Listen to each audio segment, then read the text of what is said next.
여러분 어떻게 시작하고 계십니까? 시간이 흘러간다는 것은 저희들에게 참 많은 생각을 하게끔 만들죠. 어떤 분들에게는 굉장한 큰 기대감으로 다가올 수도 있고요. 또 어떤 분에게는 아쉬움으로 또 남을 수도 있다는 생각을 해보게 되었습니다. 우리 2025년 우리 마운틴뷰 교회 어떤 모습일까요? 여러분 어떤 모습을 기대하십니까? 2025년 올 한 해는 여러분에게 또 우리 교회에게 최고의 한 해가 되기를 간절히 소망합니다. 하나님께서 80세의 모세를 부르셨습니다. 왜 80세의 모세일까요? 더 젊은, 더 나이스하고 더 멋있는 40대의 모세가 분명히 있었는데 하나님께서 40대의 모세가 아니라 80대의 모세를 부르신 분명한 이유가 있을 거라고 생각이 됩니다. 누군가를 선택할 때에는 그 분명한 기준이 있습니다. 우리가 이제 대통령을 뽑을 때에도요, 나름의 기준이 다 있으셨죠. 이런 사람이 대통령이 되었으면 좋겠다. 그래서 어떤 사람들은요, 경제를 좀 잘 살릴 수 있는 사람이었으면 좋겠다라는 그런 기대를 한 분도 계신 것 같고요. 또 세계 평화, 이 세계가 좀 더 안정적인 그런 방향으로 갔으면 좋겠다라고 생각하는 분들도 계셨을 거라고 생각이 됩니다. 아니면 이 미국을 더욱 위대하게 만들어줄 또 그런 사람을 또 생각했을 수 있고요. 아니면 지금 이 지구 온난화로 참 많은 어려움을 겪고 있는데 이 온난화 문제만큼은 해결해 줘야 되지 않나 그런 기대를 가진 분들도 있을 거라는 거예요. 그런데 우리가 이제 그 과거의 어떤 그 시간들을 이렇게 되짚어 보게 되면 그런 기준도 이 시대에 따라서 변해 왔다라는 거죠. 늘 같은 모습으로 같은 어떤 기준을 갖지 않았다라는 것입니다. 예전에 중요하게 여겼던 것들이 지금은 그렇지 않을 수 있는 거고요. 또 예전에는 문제가 되었던 것이 오늘날에는 문제가 되지 않는 경우도 있다라는 거예요. 결국 이 시대의 흐름을 어떻게 해요? 잘 타야 그것이 성공의 기준이 아닐까라는 생각들을 사람들을 하게 되는 것입니다. 자, 그렇다면 교회는 어떨까요? 2025년 새해를 맞이하는 우리 마운틴뷰 교회에 어떤 부흥의 기준이 있다면 그 기준은 무엇이라 말할 수 있을까요? 중세 종교 암흑기라고 불리는 그 중세를 보게 되면요. 그 당시에 수도원 운동이 유럽 전역에서 일어나게 되었습니다. 이 수도원 운동이 일어나게 된 배경을 보게 되면요. 그 당시에 교회가 어떤 그 정치적인 세력과 결탁이 되었죠. 그래서 이 어떤 권력을 탐하고 양적인 성장을 탐하는 그런 가운데 어떤 그 질적인 부분에서 이 교회가 갖추어야 할 기본적인 그 자세들이 많이 무너져 내렸습니다. 그래서 교회가 있지만 교회의 역할을 하지 못해서 많은 사람들이 교회의 어떤 그 기대를 하지 못하는 그런 실정까지 이르게 된 것이죠. 근데 그러한 시대에도 이 교회가 변질되는 그런 시대에도 뜻이 있었던 사람들이 있었습니다. 변하고 부패한 교회의 그 모습을 바라보면서 적어도 우리만큼은 그 부패한 가운데 있지 말아야겠다라고 결심을 해서 뜻을 가진 사람들, 무언가 새로운 어떤 개혁을 꿈꾸는 이들이 모여서 다시금 어떤 공동체를 만들게 되었습니다. 그게 뭐냐면 바로 수도원 운동이었죠. 하나님 말씀대로 아주 간소한 삶을 살자라고 결심했던 것이죠. 그래서 그들은요, 세상의 모든 유익을 등지고 산 깊숙한 곳으로 들어가게 됩니다. 교회에 원래 가지고 있던 권력을 버렸고 그들이 가지고 있던 부를 버리고 쾌락을 버렸습니다. 그리고 오직 말씀에 집중하기 위해서 그들의 그 시간을 활용했고요. 또 아주 단순한 노작을 통해서 경건한 삶을 유지하기로 결심을 했습니다. 자, 그렇다면 이 수도원 운동이 성공했을까요? 실패했을까요? 그렇게 아주 이 고결한 그 목표를 가지고 고결한 뜻을 가지고 시작한 이 수도원 운동이 성공했을까요? 실패했을까요? 네. 여러분 사실은요. 어떤 그 목적을 보게 되면 그들이 하나님 앞에 헌신하기 위해서 세상의 어떤 그 부를 버리고 말씀에 집중하고자 하는 그런 모습들이 많은 사람들에게 큰 희망을 주었습니다. 이 부패한 세상 가운데서 그 뜻을 갖고 있는 뜻을 찾기를 노력하는 이들이 있다라는 그 사실만으로도 그들은 굉장히 희망이 부풀었죠. 그래서 하나님께서 여전히 살아계신다라는 사실을 그들이 깨닫게 되었고 그들을 더 이렇게 집중해서 보기 시작했어요. 자, 그런데 단순하게 어떤 그냥 존경만 한 것이 아니라 수도원의 어떤 그 청결함을 사모한 나머지 세상의 부가 또 그쪽으로 모이기 시작한 것입니다. 신탁이라고 하죠. 신탁. 일정한 목적에 따라서 재산의 관리와 처분을 그들에게 맡기기 시작한 겁니다. 내가 죽으면 내가 갖고 있는 재산을 저 산속에 있는 수도원에 기증하기를 원합니다. 그리고 그런 사람들이 점점 많아지는 거예요. 처음에 수도원은요, 아주 자그마한 텃밭만 가지고 있는 그런 공동체였는데 점점 갖고 있는 땅이 늘어나는 거죠. 거기에 모두 심을 수 있고 모두 심을 수 있고 또 이 돈이 모이기 시작하는 것입니다. 이 돈이 몰리기 시작하면서요, 교회가 처음 가졌던 그 목적과는 다른 길을 갈 수밖에 없게 되었죠. 처음에 목적은 뭡니까? 나를 헌신함으로써 하나님 말씀에 집중하고 아주 간소한 삶을 통해서 하나님과 경건한 삶을 사는 것이 목적이었는데 이제는 너무나 많은 그 재산들을 관리해야 하는 그런 관리자의 모습으로 바뀌어갔다라는 거예요. 결국 이 수도원 운동은요, 1세기를 지나지 못하고 망하게 됩니다. 오히려 이 부패와 타락의 원상이 된 거죠. 그래서 이 중세 시대의 이 수도원의 신부들을 보게 되면 여러분 그 영화라든지 드라마를 보게 되면 신부들이 어떠한 모습으로 묘사가 됩니까? 굉장히 이 뚱뚱한 그런 사람으로 묘사가 된다라는 거예요. 그게 뭘 의미하는 겁니까? 그 시대에 또 신부들이 변해 왔다라는 사실을 보여주는 그런 장면인 것이죠. 그 다음 세기에는 탁발 수도회가 또 시작이 됩니다. 이제는 우리가 이 장소도 갖지 말자. 교회도 갖지 말자. 그래서 그냥 내 몸 하나 가지고 돌아다니면서 이렇게 복음을 전하고 거처를 정하지 않고 유랑하는 그런 신부들이 생겼는데 그 역시도 1세기를 넘기지 못했다라는 거예요. 결국 이 가진 것이 많아진 교회는요, 하나님께서 원하셨던 그 전도자의 모습을 잃어버린 채 관리자의 모습으로 바뀌게 되었고 거기에서 역사가 반복되었던 것처럼 부패가 시작이 됩니다. 이처럼 교회는요, 본질을 잃어버리게 되면 결국 쇠퇴할 수밖에 없는 것이고 이것은 오늘날 교회에서도 여실히 드러나는 그런 모습입니다. 교회는 교회로서의 모습을 가져야 되는 것이죠.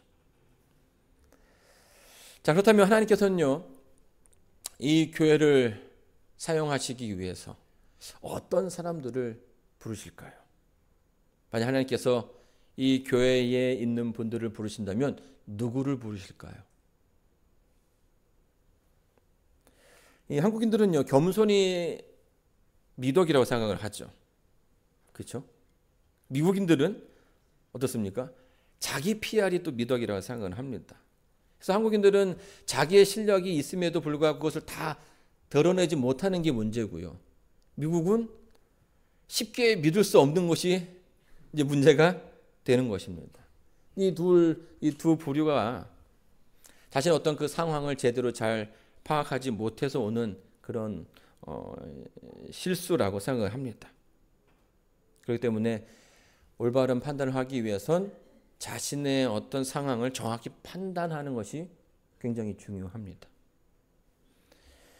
40살의 모세와 비교했을 때에 80살의 모세는 어떤 모습이었을까요? 당시 모세의 상태는 거의 바닥이라고 생각이 되는 거죠. 자존감이 그때에 비교하면 형편없이 떨어졌을 것입니다. 그때는 천하를 호령하는 거의 그 왕에 비등한 권력을 가진 그런 사람이었다면 이 80살의 이 모세는 뭘 하는입니까? 이 들판에서 양을 치면서 그 말 안 듣는 양들 앞에서 왜 쟤는 말을 안 들을까 막 이렇게 고민하고 있을 그런 상황 아니겠습니까? 모세 스스로도요, 자신의 그 삶에 대해 또 미래에 대해서 전혀 기대감이 없었을 거라고 생각이 됩니다. 이제 나의 시대는 저물어 간다라고 생각할 수 있는 거죠. 40세의 모세와 비교했을 때에 이 80살의 모세의 모습이 그랬다는 것입니다. 자, 그런데 중요한 것은요, 하나님의 생각은 우리의 생각과는 다르다라는 거예요. 하나님께서 그때의 40살의 모세가 아니라 80살의 모세를 부르셨습니다. 자, 그렇다면 하나님께서 그 사람을 그때의 그 80살의 모세를 부르신 이유는 무엇일까요? 하나님께서 그를 택한 그 기준이 있다면 그 기준은 무엇이었을까요? 그때 80살의 모세는 어떤 사람이었습니까? 하나님을 더 믿는, 하나님을 더 아는 그런 사람이었죠. 아주 심플한 대답이지만 그래서 신앙함에 있어서 이 부분만큼 놓치지 말아야 한다는 것입니다. 가장 중요한 것은 하나님께서 사용하시는 사람에 있어서 가장 중요한 덕목은 하나님을 믿는다라는 거예요. 이 40살의 모세는요, 그가 생각하기에 가장 완벽했던 시기라고 생각할 수 있습니다. 여러분, 그 완벽했던 시기가 너무나 빠르게 지나간다라는 거죠. 너무나 짧게 지나갔다라는 것입니다. 여러분의 인생 어떻습니까? 여러분의 인생의 전성기는 언제이십니까? 언제였어요? 근데 그 시간이 빠르게 지나간다라는 거예요. 80살의 모세는 이제는 천하를 호령하는 왕도 아니었고요. 초라한 목동의 모습이었습니다. 이스라엘을 해방하겠다는 그런 이 막연한 기대는 이제는 어디에서도 찾아볼 수가 없는 거죠. 여러분의 전성기는 예전입니까? 아니면 지금입니까? 이런 상황 가운데서 하나님께서 모세를 찾아오셨습니다. 그리고 그에게 나타나셔서 그에게 뭐라고 얘기하십니까? 내 백성을 구원해 내라 라고 모세에게 명령하셨어요. 출애굽기 3장 10절로 11절 말씀입니다. 이제 내가 너로 바로에게 보내어 너로 내 백성 이스라엘 자손을 애굽에서 인도하여 내게 하리라. 모세가 하나님께 고하되 내가 누구간데 바로에게 가며 이스라엘 자손을 애굽에서 인도하여 내리이까. 하나님께서 계속 이 장면을 좀 보게 되면요, 하나님께서 계속 모세를 부릅니다. 그러나 모세는 계속 뭐합니까? 갈 수 없다라고 얘기하죠. 자기 자신을 너무 잘 알기 때문에 부족하다라고 생각을 했던 것입니다. 인간적인 면으로 보게 된다면 모세는 그것을 정말 할 수 없었을 거라고 생각이 돼요. 다시금 이집트로 돌아갈 수 없는 상황인 거죠.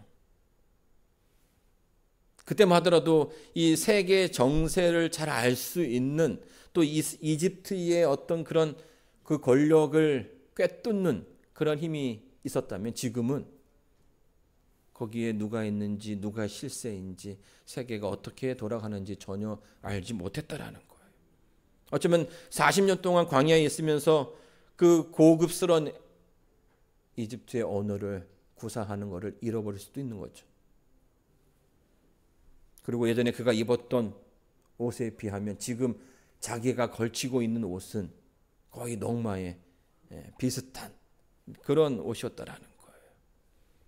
한때는 누군가 싸워서 이길 수 있는 그런 나이였는데 지금은 누군가 싸우는 것조차 버거운 그런 시대가 되었다라는 겁니다. 그래서 모세가 하나님께 얘기합니다. 어떻게 제가 할 수 있겠습니까? 우리가 교회를 할 때도 종종 그런 생각들을 하게 되죠. 내가 그걸 할 수 있을까? 내가 뭔데? 다른 사람들이 더 잘할 수 있을 텐데.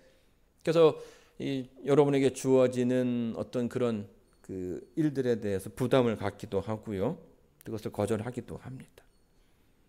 그런 때에 하나님께서 모세에게 나타나셨다라는 거예요.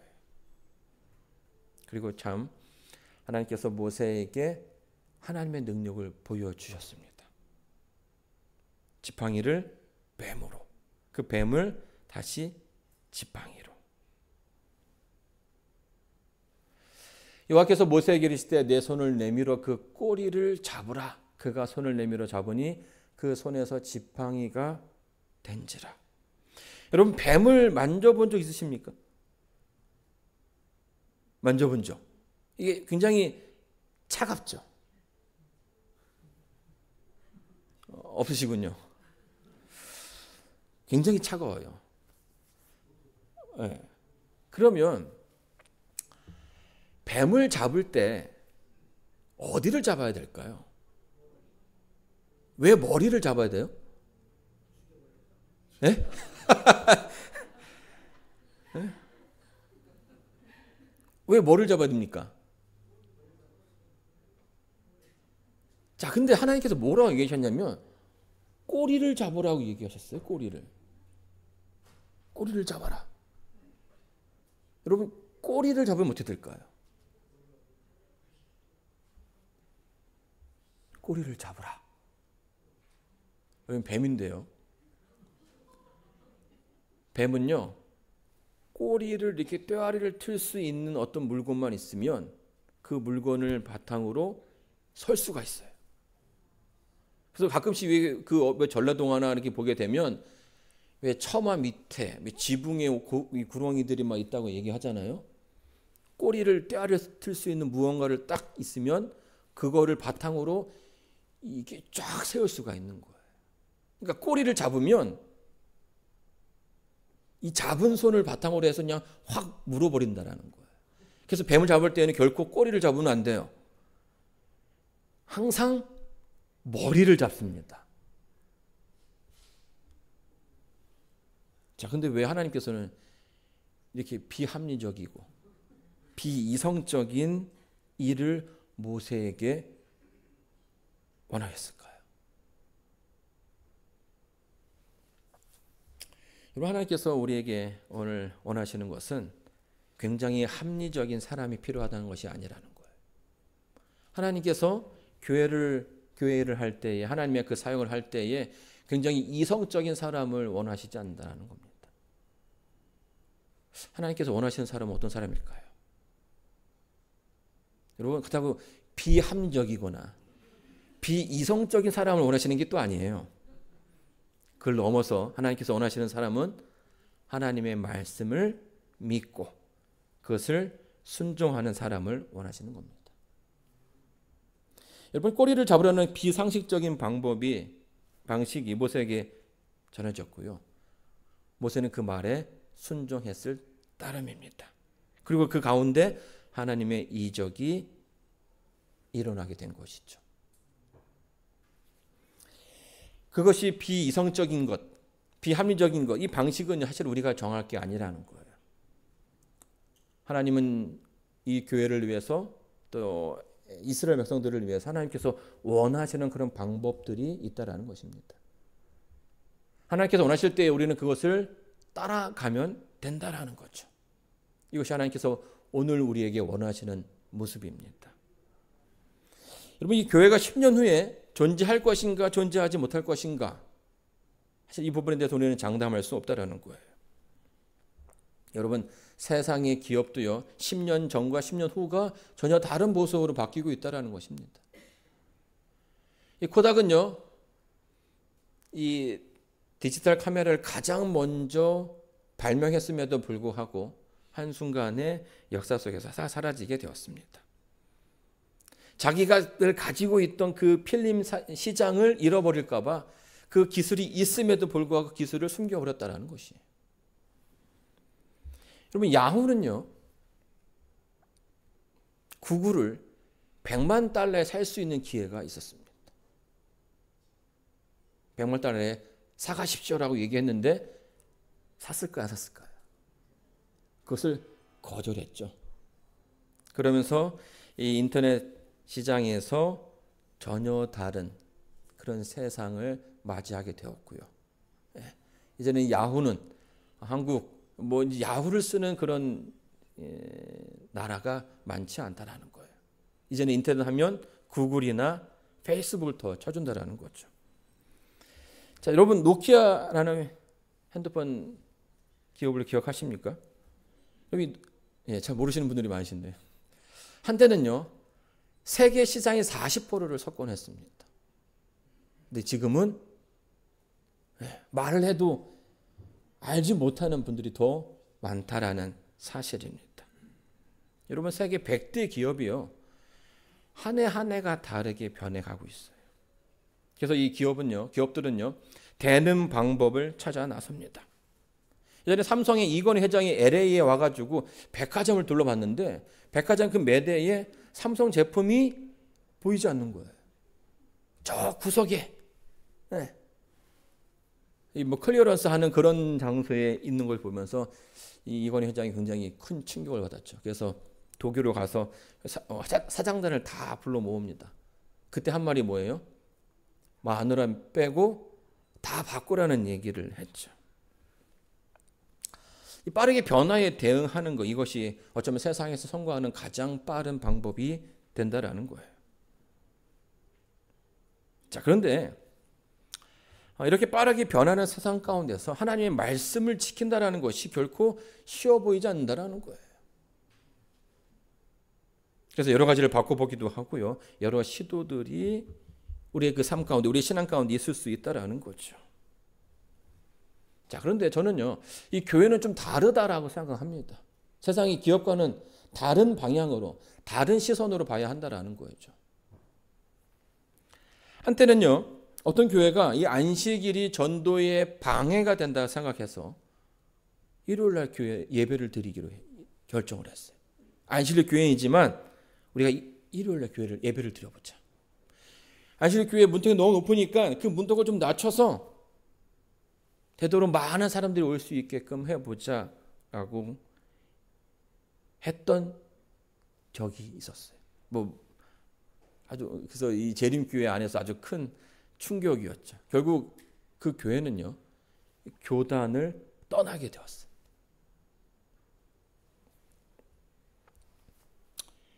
여러분, 우리는 분명 어려운 시대에 살아가고 있습니다. 그렇죠? 이제는 이민 오는 것도 잘 오지 않고요. 또 전도하기는 더더욱 어려운 시대에 살고 있다라는 거예요. 자, 그럼에도 불구하고 우리가 이 가운데서 교회를 출석하고 또 기도하면서 하나님의 그 말씀을 따르는 이유가 뭘까요? 또 누군가는 내가 그것도 해보고 이런 것도 해보고 소용없다, 무의미하다라는 얘기들이 들려오지만 그럼에도 불구하고 우리가 하나님의 말씀을 따르는 것을 놓지 못하는 이유가 뭘까요?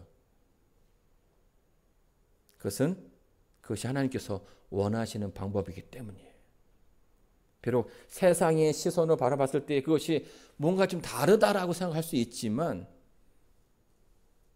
우리가 그럼에도 불구하고 그것을 따라가야 하는 것은 그것이 하나님께서 우리에게 분부하신 것이기 때문입니다. 하나님께서 모세에게 명령하셨죠. 그것은 불을 만들어내라는 것이 아니었어요. 던져라. 그리고 다시 잡아라. 그리고 바로 앞에서 나에 대해서 증거하라는 것입니다. 모세의 능력 이상의 것을 모세에게 원하신 것이 아니라는 거예요. 그가 할 수 있는 것, 그것을 하라고 하나님께서 모세에게 명령하셨습니다.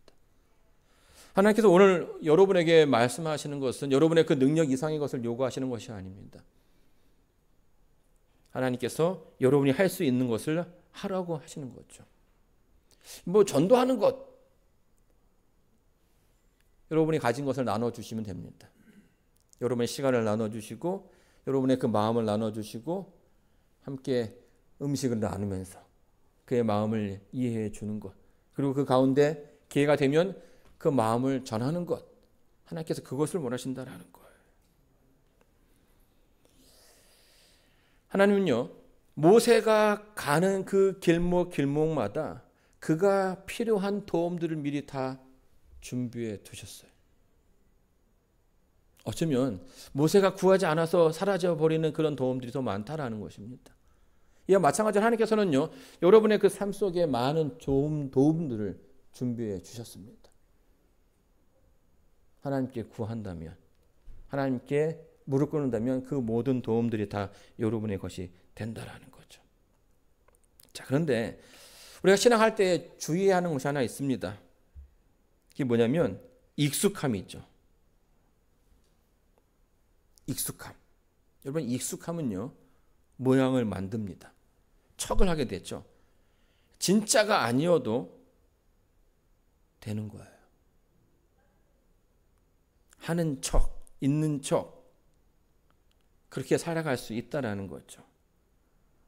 자, 그런데 우리에게 필요한 모습은 그런 모습이 아니라 본질적으로 하나님과 함께하는 그런 모습이 필요하다라는 거죠. 여호와께서 여기 보게 되면요, 여호와께서 길의 숙소에서 모세를 만나 그를 죽이려 하시는지라 하는 거예요. 이 장면은 어떤 장면이냐면, 이제 모세가 하나님의 그 명령을 받아들여서 애굽에 가서 그 말씀을 전하려 하는 여정을 떠나는 그런 장면입니다. 근데 갑자기 하나님께서 모세를 죽이려 했다라는 거예요. 이 상황이 잘 이해되지 않는 그런 장면이죠. 근데 이 가운데 어떤 일이 있었냐면, 하나님께서 뭘 얘기하냐면 할례에 대한 얘기를 하십니다. 보통 할례는요, 이스라엘 백성들은 낳은 지 8일이 되면 사내 아이가 할례를 받게 됩니다. 할례가 갖고 있는 의미가 뭡니까? 내 백성이다라는 거죠. 이스라엘 백성이다. 그래서 이스라엘 백성들의 남자 아이들은 다 할례를 받게 되었다라는 거예요.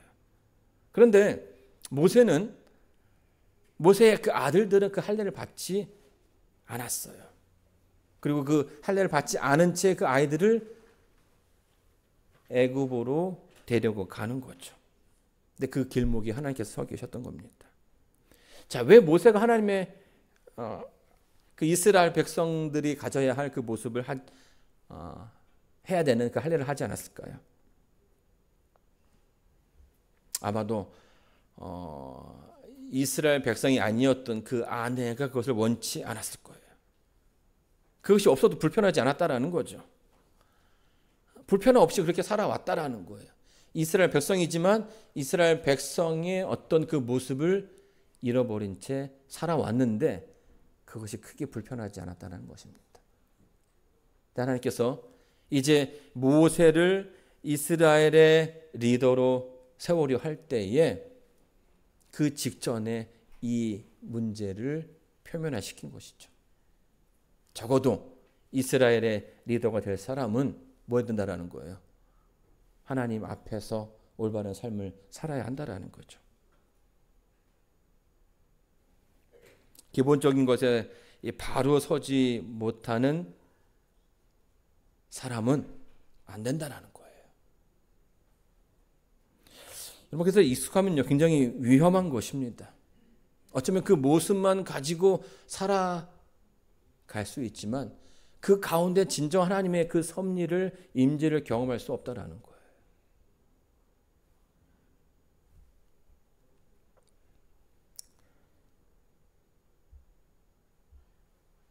여러분 그 미시간에 가면요. 베르클릭이라는 그 동네가 있습니다. 여기 이제 재림교회가 처음 거의 이제 그 뉴욕 그 메인주에 있던 그 재림 성도들이 이제 서부로 여행을 가는 이들에게 복음을 전하기 위해서 그 기차가 끝나는 지점 베르클릭에다가 이제 어떤 그 터전을 마련하게 됩니다. 거기 교회를 세우고 거기를 지나가는 사람들에게 복음을 전하기 위해서 굉장히 많은 애를 썼죠. 거기에 교회가 이제 세워지고 지금까지 현존해 있고요. 엘렌지 화이트 장례식 여기서 이제 또 있는 아주 유명한 그런 교회입니다. 자, 그런데 이 교회에서 아주 재미난 직원의 안건이 하나 나왔어요. 이제 교회 뭐 시설들이 굉장히 노후되니까 뭔가 좀 새롭게 변하자라고 이제 얘기를 바꾸자라고 얘기를 했고요. 그동안은 그 나무의 의자가 아주 딱딱한 의자였어요.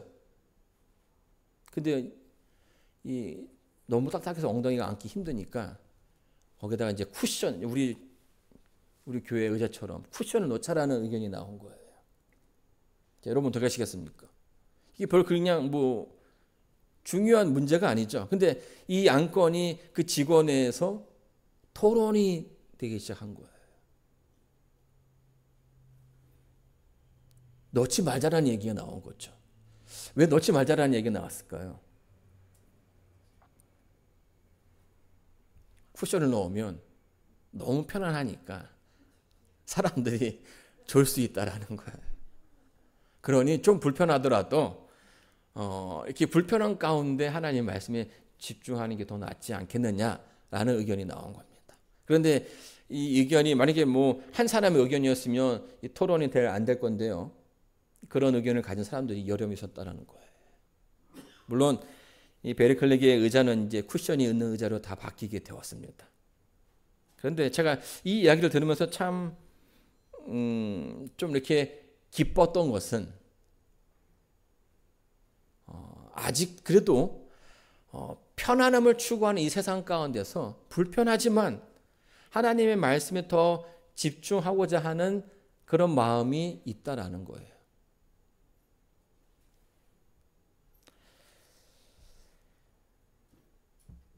우리 신앙이요. 합리적이고 이성적인 그런 모습으로 제시될 수 있습니다. 그런데 때로는 그 합리적이고 이성적인 것보다는 믿음을 가지고 나아가야 할 때가 있다라는 거예요.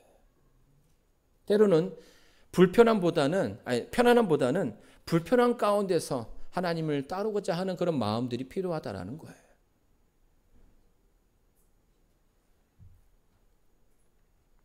그러나 그 불편한 가운데 하나님께서 역사하실 것이고 때로는 그것이 틀리지 않다라는 것을 보여주신다라는 거죠. 여러분 2025년에도 하나님은요. 마운틴뷰 교회를 부르셨습니다. 그리고 그 가운데 여러분을 부르셨어요. 저는 올 한 해 우리 교회가 이성적이고 합리적인 결과가 아닌 때로는 그와 좀 다른 모습으로 보일 수 있지만 믿음으로만 얻을 수 있는 그런 결과들을 얻기를 간절히 바랍니다. 하나님께서 부르실 때에 그 부르심에 응답하셔서 그 믿음에 따라서 그 믿음의 결과들이 우리의 삶 속에 더 많이 보여지기를 바라면서 오늘 말씀을 마치도록 하겠습니다.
다 같이 일어나셔서 마지막 찬미해 보시겠습니다.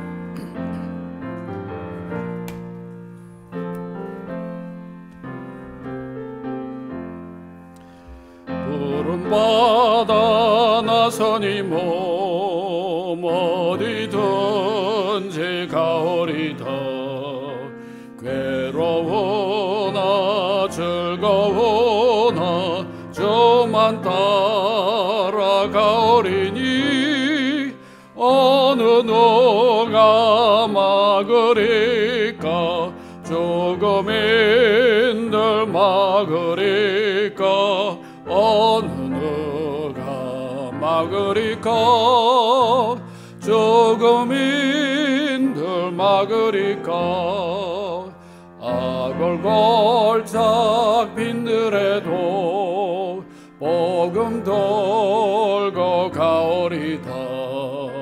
소돔 같은 거리에도 사랑 안고 찾아가서 종의 몸에 지닌 것도 아낌없이 드리리다.